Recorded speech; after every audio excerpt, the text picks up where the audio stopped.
Industry giants have recently warned of the effect of US President Donald Trump's tariffs on car imports from the European Union. The union will agree to pay a 25% tariff on all Mercedes, Benzes, BMWs coming into our that we want to signal to our investor that that money is available for future buybacks. In recent months, thousands of high-end German vehicles from BMW, Audi, and Mercedes-Benz have faced disruptions in reaching U.S. ports. Reports from industry analysts and dealerships across the country indicate declining inventory levels, extended delivery times, and rising prices for both vehicles and replacement parts. Meanwhile, factories in South Carolina and Alabama that assemble German-brand vehicles are reportedly seeing slowdowns, raising concerns over potential job losses. At the heart of this disruption is a sharp escalation in U.S. import tariffs, reportedly up to 50% on European automobiles, announced unilaterally by President Donald Trump.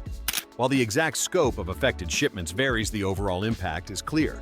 Automakers are re-evaluating their U.S. operations, and the ripple effects are being felt throughout global supply chains. During his 2024 re-election campaign and into his subsequent term, Donald Trump doubled down on his America First economic stance, aggressively promoting protectionist trade measures. Central to this approach was the imposition of steep tariffs on imported goods, including automobiles and auto parts, particularly those from the European Union. Tariffs on European vehicles reportedly rose from 25% to as high as 50%, with Germany, the EU's largest car exporter to the U.S., being disproportionately affected. What made this policy shift especially disruptive was the method by which it was enacted unilaterally, without formal consultations with trade partners or engagement through the World Trade Organization (WTO). The announcement came not through diplomatic channels, but via presidential declaration, catching many industry leaders and international allies off guard. For German automakers, the implications were stark. Faced with a sudden spike in costs, companies were left with two options: either absorb heavy financial losses to maintain market presence in the U.S., or begin scaling back their American operations altogether. Most began reassessing their logistics supply chains and long-term investment strategies in the U.S. market. What was pitched as a means to level the playing field instead risked triggering a retreat of foreign investment and igniting a broader trade rift with America's key economic partners. In the wake of heightened U.S. import tariffs, major German automakers began taking calculated steps to mitigate exposure to the American market. Audi was among the first to act, reportedly suspending shipments of new luxury vehicles to the U.S. as early as April 2025. BMW and Mercedes-Benz followed suit, scaling back production at their American manufacturing plants, such as those in Spartanburg, South Carolina, and Tuscaloosa, Alabama, and shelving or postponing previously planned expansion projects. Rather than absorbing the rising costs or passing them on to American consumers, these companies are reconfiguring their global supply chains. They're increasingly shifting sourcing, manufacturing, and distribution toward regions that offer both commercial upside and geopolitical stability. Countries like China, Vietnam, and Mexico have emerged as key alternatives, offering lower labor costs, pro-trade policies, and growing consumer markets. Logistically, the shift is visible. Shipments that once moved directly from German ports like Hamburg to New York or Baltimore are now being rerouted, either redirected to Asian markets or funneled through alternative ports in Latin America or Europe. For these automakers, the U.S. has gone from being a strategic priority to a high-risk environment, prompting a deliberate and quiet retreat rather than confrontation. This isn't an abandonment, it's a repositioning, and it signals a clear message: global manufacturers will follow economic logic over political rhetoric. Before we start with the next part, don't forget to subscribe for more breaking news. The ripple effects of the German automakers' strategic retreat are already being felt across the U.S. economy. German vehicle prices in the American market have reportedly surged by 12 to 18%, largely due to increased import duties and disrupted supply chains. Delivery times for certain models have stretched up to 6 months, while replacement parts, especially for premium brands like Audi and Mercedes, are becoming increasingly difficult to source. This scarcity is straining dealership operations, forcing many to cut staff, scale back marketing budgets, and limit customer incentives. The pressure isn't limited to dealerships. Factory workers at U.S.-based assembly plants, once viewed as symbols of successful foreign investment, now face heightened uncertainty. As production is curtailed and expansion plans shelved, layoffs or furloughs become a real possibility. Beyond domestic consumption, the U.S. is also losing ground as a key export hub. BMW's X5 and X6 models, both manufactured in South Carolina, have historically been major export products to Europe and the Middle East. However, with retaliatory tariffs from the European Union in response to Trump's protectionist policies, those exports have stalled or declined. What was once a mutually beneficial trade flow is now choked by geopolitics, with American workers and consumers bearing much of the cost. In response to the United States' aggressive tariff regime under President Donald Trump, the European Union has not remained passive. Brussels quickly announced a retaliatory tariff package targeting a range of iconic American exports, including soybeans, motorcycles, and whiskey, aimed both at economic leverage and political symbolism. These targeted sectors, many of which are concentrated in politically influential U.S. states, highlight the EU's intent to apply reciprocal pressure where it would hurt most. But the EU's countermeasures are only part of the broader geopolitical and commercial fallout. While U.S. policymakers frame the tariffs as a strategy to restore domestic manufacturing dominance and rebalance trade relationships, many global manufacturers, especially German automakers, are charting a different course. Rather than increasing their commitments in the U.S., they are shifting investment eastward toward more predictable and growing markets. China, in particular, has become the top beneficiary of this shift. Mercedes-Benz recently opened a major research and development center in Beijing, focusing on autonomous driving and next-generation electric vehicle EV platforms. BMW is building a new assembly plant in Chengdu designed to serve both the Chinese domestic market and Southeast Asia. Audi has moved a significant portion of its EV production to Guangzhou, aligning with China's long-term ambitions to dominate the global electric mobility sector. This strategic realignment signals a profound change in the way German automakers view their global priorities. Where the United States was once seen as a stable and essential partner both for sales and production, it is now increasingly viewed as a volatile and unpredictable market fraught with political risks and regulatory uncertainty. In contrast, China and other parts of Asia offer scale growth and government support.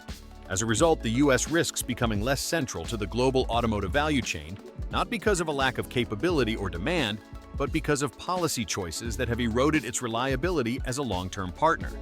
This is more than a trade dispute. It's a tectonic shift in global economic alliances. The post-war era saw the U.S. as the natural hub of industrial investment, innovation, and consumer influence. Now that center of gravity is tilting, and unless there's a course correction, America may find itself increasingly on the sidelines of the industries it once led. While protectionist policies have often been framed as efforts to defend American jobs and restore domestic manufacturing, the actual outcomes of Trump-era tariffs on European automobiles reveal a far more complex and troubling reality. Despite bold promises that higher import duties would bring factories and employment back to U.S. soil, there has been little to no evidence of a manufacturing resurgence. No major German automaker has announced the construction of new U.S. plants in response to the tariffs. In fact, the opposite is happening. Foreign investment is slowing. Expansion plans are being shelved, and companies are quietly pulling back from what is increasingly viewed as an unstable business environment. Instead of attracting jobs, the tariffs have triggered what some economists describe as a silent exodus, a gradual strategic withdrawal by multinational firms who are reorienting their supply chains and long-term strategies away from the United States. With higher operational costs, unpredictable trade policy, and political polarization, the U.S. has lost much of its appeal as a safe haven for global industrial investment. Far from strengthening America's manufacturing base, the protectionist approach has instead accelerated offshoring, with countries like Vietnam, Mexico, and China becoming preferred alternatives. These markets not only offer cost advantages, but also more stable trade relationships and increasingly sophisticated production ecosystems. Leading economists have warned that such unilateral trade measures, especially those imposed without international coordination, are counterproductive in a globalized economy. While they may offer short-term political wins, the long-term damage can be severe: strained alliances, disrupted markets, and diminished competitiveness. In hindsight, the current situation is being cited in academic and policy circles as a cautionary tale, a vivid illustration of how nationalist economic policies, when applied without strategic foresight, can undermine the very goals they claim to achieve. The U.S. didn't just fail to bring jobs home, it signaled to the world that it might no longer be a reliable partner for global commerce. In the age of interconnected markets and distributed manufacturing, protectionism without a plan is no longer strength, it's self-sabotage. The strategic withdrawal of German automakers from the U.S. market is more than a corporate realignment. It's a symbolic moment in the shifting balance of global economic power. What we're witnessing is not merely a reaction to tariffs, but a reflection of broader structural concerns, rising uncertainty in U.S. trade policy, escalating regulatory unpredictability, and a growing perception among multinational corporations that America is becoming a more difficult place to do long-term business. This isn't an isolated event. It speaks to a pattern in which the U.S., once the center of gravity for global trade and innovation, is increasingly seen as less stable, less welcoming, and less reliable. The country that once set the rules of international commerce is now viewed by some of its closest allies as a source of disruption. And while other regions like Southeast Asia, the EU, and parts of Latin America are actively fostering trade cooperation, the U.S. is turning inward, retreating behind tariff walls and unilateral action. The irony is, stark policies meant to protect American industry are in practice pushing global players elsewhere. Rather than attracting factories, the U.S. is encouraging companies to reroute supply chains and redirect capital. The consequence isn't just economic, it's geopolitical. When nations and corporations recalibrate their strategies away from the U.S., they also reduce America's influence over global standards, innovation, and industrial development. In this light, the question becomes urgent. Is the U.S. losing its global position or choosing to give it up? Because in an era defined by interconnected supply chains, and international collaboration, the cost of isolation is not just measured in jobs or lost revenue. It's measured in relevance. Price volatility in essential categories like tools, electronics, and home goods has re-emerged despite overall inflation trending downward prior to the policy shift.